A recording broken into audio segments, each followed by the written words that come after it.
Miidiyaan idil addunyaa CNN waa'ee hidha haaromsaa Itoophiyaa akkamiin xiinxalee bal'ina isaa immoo kan waliin ilaallu ta'a. Walitti bu'iinsa raayyaa ittisa biyyaa fi humna Tigraay gidduutti mudateen yaadda'eera. Amnesty International kanallee bal'inaan qindeeffannetti jira. Namoonni gaa'ilaan hiikan keessaa immoo 47 rakkoo saalqunnamtii akka ta'e ifameeti jira. Kanas immoo akka itti aanutti bal'inaan dhiyeessineeti jira. Gamtaan Awurooppaa eegumsa daangaa biyyoota gamtichaa akka cimu gaafate. Shamar kafuune kabajamtootaa fi hordoftoota JMN irraa oduu galgala kanaaf qindeeffannee isinitti hima. Oduu waliin immoo kan isin faana turu Misra Bayaanii hanga amma kan isinitti hima hanga footoo oduuti. Amma immoo gara bal'inatti isin dabarsaa turtiin keessan faana ta'u. Miidiyaan idil addunyaa CNN waa'ee hidha haaromsaa Itoophiyaa akkamiin xiinxalee laata? Miidiyaan idil addunyaa CNN xiinxala baasen jijjiirama saffisaa qabu Itoophiyaa roga maraan galmeessaa jirti jechuudhaan ajaa'ibsiifachuu dhiisuu hin danda'u jechuun ibseeti jira.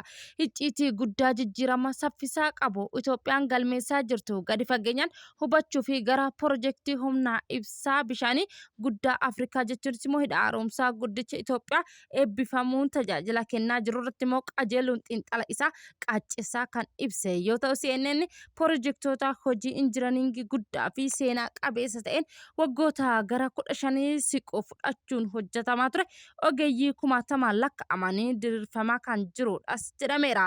Yeroo ammaa kana immoo lammiileen Itoophiyaa miliyoona 6 humna ibsaa tarbiyoonota 13 hidha haaromsaa maddisiisaa irraa fayyadamaa akka jiran immoo ibseeti jira.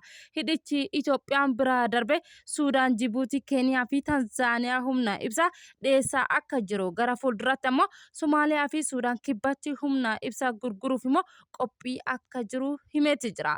Kana malees immoo odolaawwan kuufamaa bishaanii hidha haaromsaa uume keessatti akka hawwata turizimii ta'uudhaan uumamuu dandeettii guddaa qabaachuu ibsuudhaan bu'uuraalee misoomaa turizimii deeggaran akka ijaaraman agarsiiftu ta'uu isaa xiinxalee riippoortaraa CNN kun immoo akeeketti jira.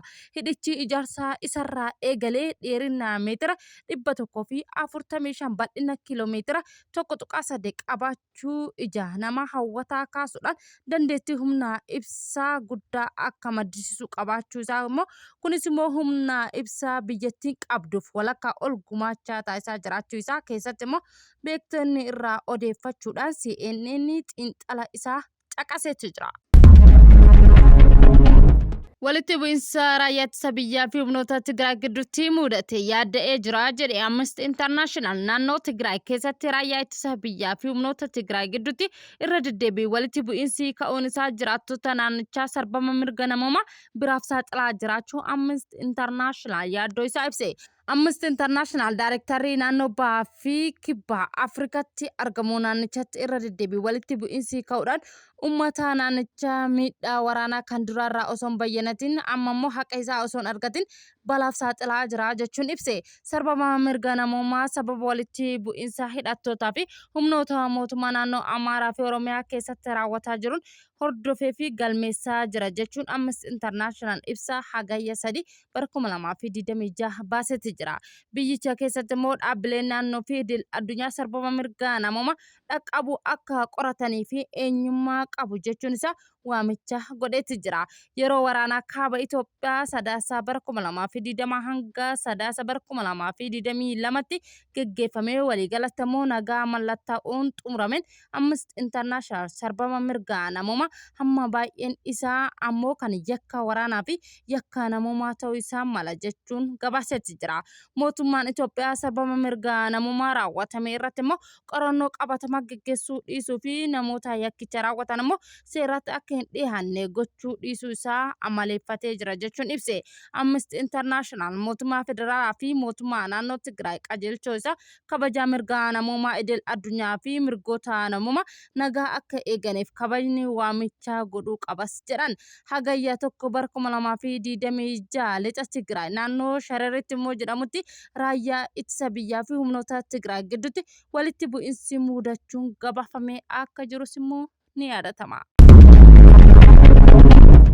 Namoonni gaa'ilaa hiikan keessaa dhibbantaan 47 rakkoo saalqunnamtii akka ta'e ifame. Qorannoon adda addaa akka agarsiisutti saalqunnamtii gaa'ila keessatti madaallii dhabuudhaan sababa guddaa diigaa gaa'ilaa geggeessaa akka jiru himamatee jira.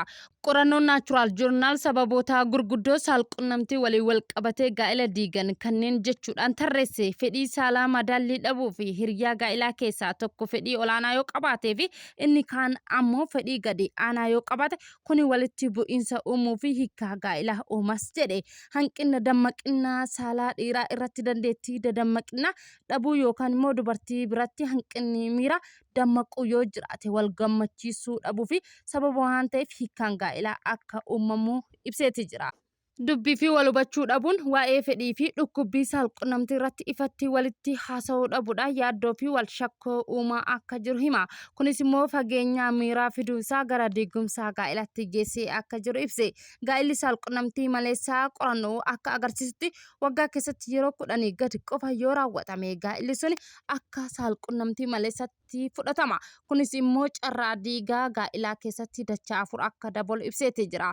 Addaan cituu miira gammachuu saalqunnamtii akka hojii dirqama qofatti yoo fudhatame malee jaalalaa fi miira gammachuu keessa akka hin jirre qajeelaa waliif immoo qaban dhumaa akka jiru ibseeti jira.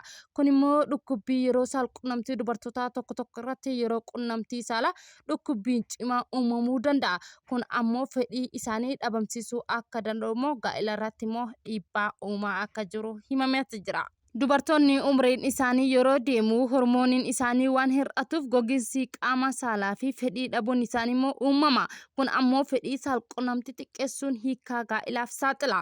Dabalataan immoo araada kanneen akka alkoolii, tamboo, jimaa fi baay'isuun fayyadamuudhaan dandeettii qunnamtii saalaa dhiiraa fi dubartii irratti immoo ni balleessa jechuun ibsan. Kunis immoo dhibee saalaa fiduudhaan gaa'ila akka diigamu ni taasisas jechuun ibsaniiru. Gamtaan Awurooppaa eegumsa daangaa biyyoota gamtichaa akka cimu gaafate. Godaantonni wal qabatee taateen Ispeenitti mudateen booda gamtaan Awurooppaa eegumsa daangaa akka cimu akeekkachise. Pirezidaantiin Komishinii Gamtaa Awurooppaa akka ibsanitti immoo ergaa torbee darbee godaantonni 10,000 lakkaa'aman Morookoo irraa gara daangaa Ispeen ce'anii booda eegumsa daangaa irratti biyyoonni Awurooppaa gamtaan tarkaanfii fudhachuu akka qabu waamicha dhiyeessan. Ispeen godaantota 69,500 ta'an immoo gara Morokootti deebisuu ibsite. Lakkoofsi godaantota balaa kanaan daangaa Ispeen keessatti du'anii 72 kan ta'an ammoo Morokoo keessatti kan du'an ammoo 11 ga'uu isaa himeeti jira. Ministeerichi dhimma biyya keessa biyyoota gamtaa Awurooppaa dhimma kana irratti immoo har'a mari'achuuf jechuu isaa taatee Ispeen Suwiititti mudateen dhimma godaantota irratti hariiroo biyyoota gamtaa Awurooppaa 27 danqeera.